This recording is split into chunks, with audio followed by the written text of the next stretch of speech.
Greetings, car fanatics. You might notice I have a new car in the garage here. This is a 2007 Aston Martin V8 Vantage, and today I'm going to help you understand, is this car right for you? Let's go ahead and get started. So first off, this is a 2007 Aston Martin V8 Vantage. It has 380 horsepower, but this car has been tuned to have around 420 horsepower, has an aftermarket exhaust as well as a ECU tune. So my friend let me borrow this, and he's from the YouTube channel D-Ray's Garage. He purchased this car not too long ago with 50,000 miles for $35,000. This is a beautiful car for the money. I mean, look at it. Amazing proportions, probably one of the best looking front engine rear wheel drive cars ever made, I'd have to say. It's a very timeless look.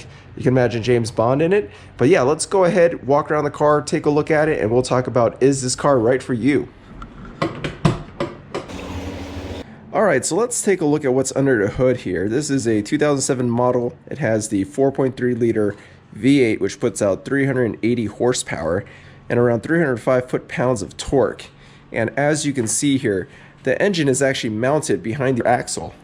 So you got your axles right here, and then the engine is actually mounted right behind that. So what they try to do with these long bonnet front engine rear wheel drive cars is to try to place the engine as close to the center of the car as possible to give it better weight distribution. So this car is a lot of fun to drive. You can see here that it tries to have some, structural reinforcement to stiffen up the rigidity of the chassis to give it better handling, but we'll talk about handling and performance in a little bit. It's cool to see that the vents you see on the hood are actually functional, and this just allows the hot air to escape from the hood. That's pretty cool. Walking around the car, let's take a look at the brakes. These are aftermarket wheels.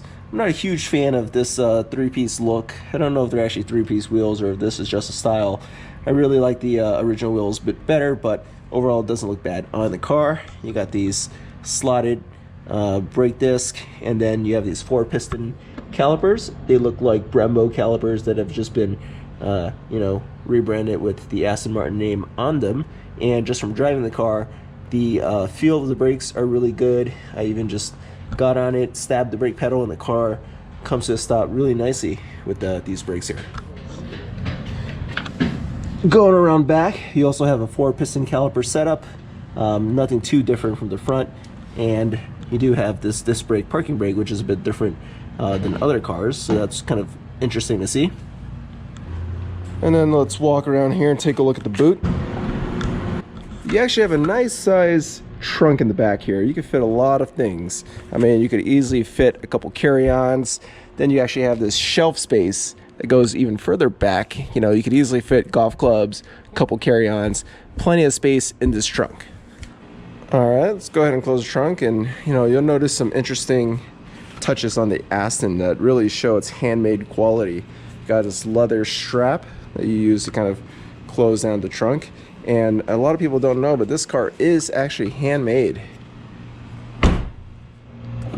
Alright, now let's go ahead and check out the interior of the car. Now, the first quirk you notice when trying to get in the car, the door handles are all flush. So, you don't have any handles here messing up aerodynamics. You just pull it out. So it's kind of like the Tesla in terms of how you open the doors. And the other thing to take a look, forget about suicide doors. Look at that.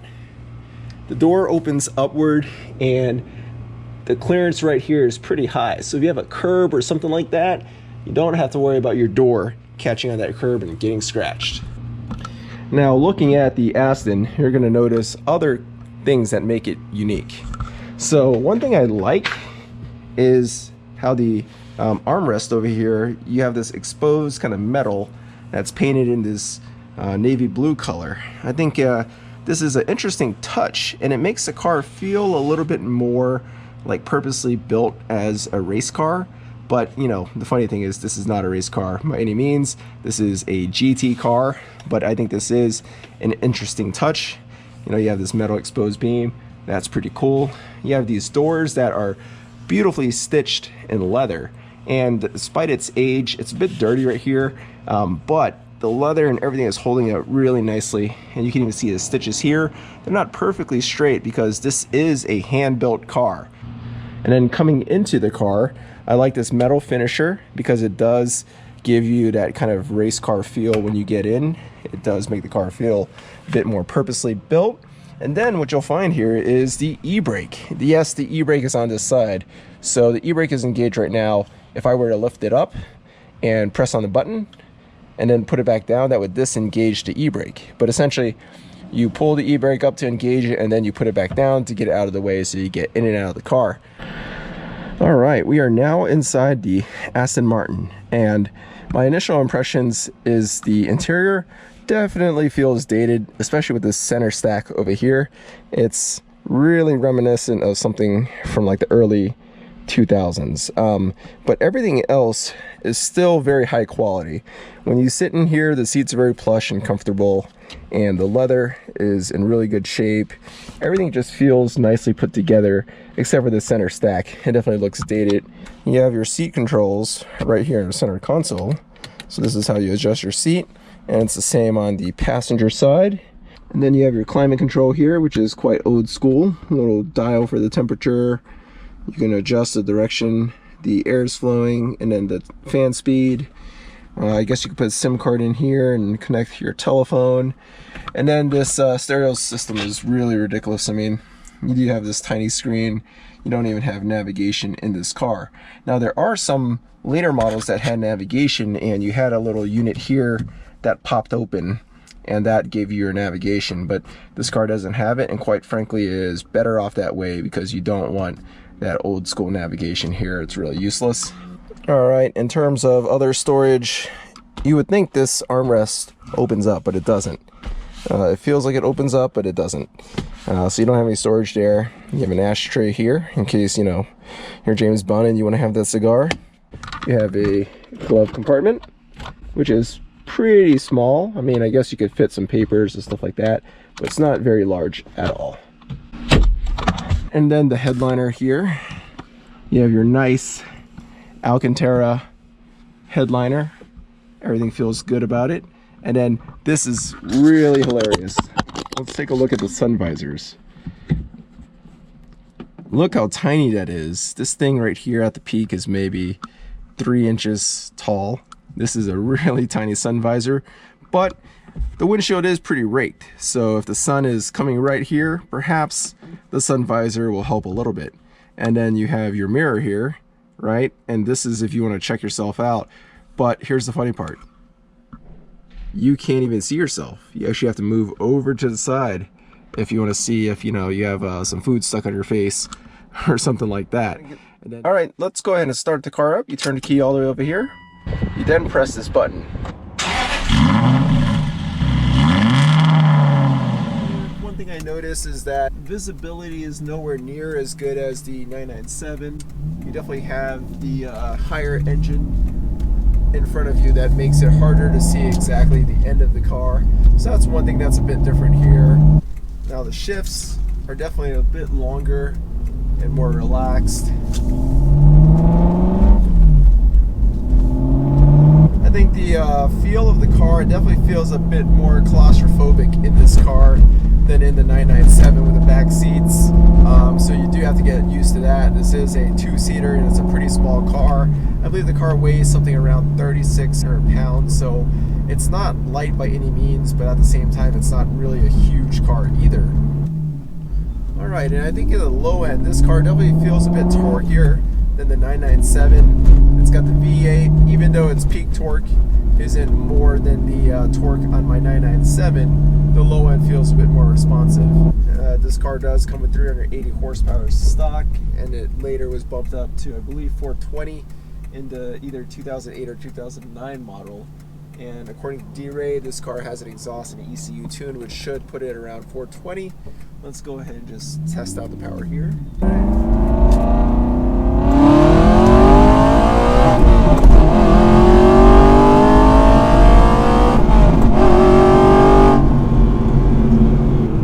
Alright, she's definitely a screamer. You can probably hear that exhaust super clearly through the camera here, but she is loud. And power-wise, I have to say it doesn't feel as fast as the 997. The 997 will throw you back in your seat, and because it's continuously building power all the way to red line, it just feels like it's getting faster and faster as you get closer to a red line, whereas this car seems to pull more steadily throughout the rev range, and you don't really get that peak excitement as you get towards the red line on this car. Alright, car fanatics, so we're back from the drive. Let me share with you my overall thoughts on the car. So first, in terms of performance, the car's acceleration is decent. It's by no means a fast car. This car may have around 400 horsepower, but it weighs around 3,600 pounds, and it's not the lightest car out there. So not the fastest thing out there, but the car does sound really good. The handling of the car is okay. It's by no means feeling like a real true sports car that's purposely built to give you that really great driver's experience. The steering is nicely weighted, but it is a bit numb. You're not really getting a lot of information transmitting through the steering wheel that's telling you what the tires are doing. Additionally, the shifter, you have your longer throws. It's definitely a more casual driving experience car than it is a purebred sports car.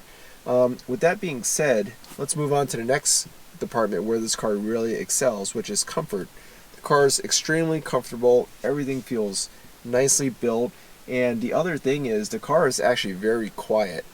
We have this loud exhaust here that makes the car a bit loud to drive, but when you're cruising and you're not on it, the exhaust actually becomes really quiet, and you don't really hear a ton of road noise. I hear a lot more road noise driving my 911 than I do this car, so this would really be a car you can take on a longer road trip and be comfortable, be quiet, and not have you feeling beat up when you're done with the trip.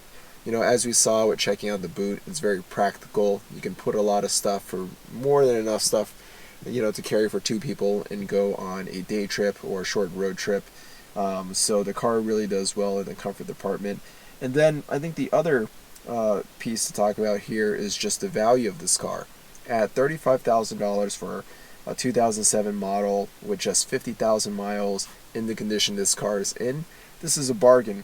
You're going to be able to drive this car for years and years to come, and by the time you sell it, you will have lost very little money on depreciation. If anything, you might even be able to sell the car for what you bought it for, or maybe in the next few years the car might appreciate a little bit. I don't necessarily think it will, but I think it's safe to say you can drive this car, put the miles on it, and get most of your money back. And then, from a maintenance and reliability perspective, if you're a bit handy with this car, you actually can maintain it yourself, and it's not super complicated to work on. And additionally, as you can see here with the little key fob, that says Volvo. So this car was built at the time when Ford owned Volvo, Land Rover, Jaguar. So this car does use a lot of shared components with other cars. So what this means is you can buy the expensive Aston Martin part, or you can find the equivalent Ford part and get that part for very cheap. And if you're a little bit handy, do the work yourself or find a good mechanic. So this car actually isn't that bad to maintain. So let's talk about the final topic around who should buy this car. If you're looking for a pure sports car, don't buy the Aston Martin. If you're looking for a comfortable, fun GT cruiser car, the Aston Martin V8 Vantage definitely checks those boxes. It's extremely stylish. You can take it out on a date night, and even despite its age, it still turns heads. It's a beautiful car, probably one of the most beautiful front engine rear-wheel drive cars ever made. This car is just timeless in terms of the way it looks, and I don't really think it's going to go out of style. This is going to be a car that we remember as one of the most beautiful cars ever made. Well, there you have it, car fanatics. Overall, I really think this is a great car if you're looking for something that's more of a GT experience. Really just think about what type of driving experience do you want, what are you going to use the car for, and that should help you understand if the Aston Martin V8 Vantage is for you. Well, thanks for watching, car fanatics. If you like this video, give it a thumbs up and subscribe to the channel. Leave me comments or questions below, and be sure to hit the bell notification icon so you're notified each time I upload a new video. Thanks for watching.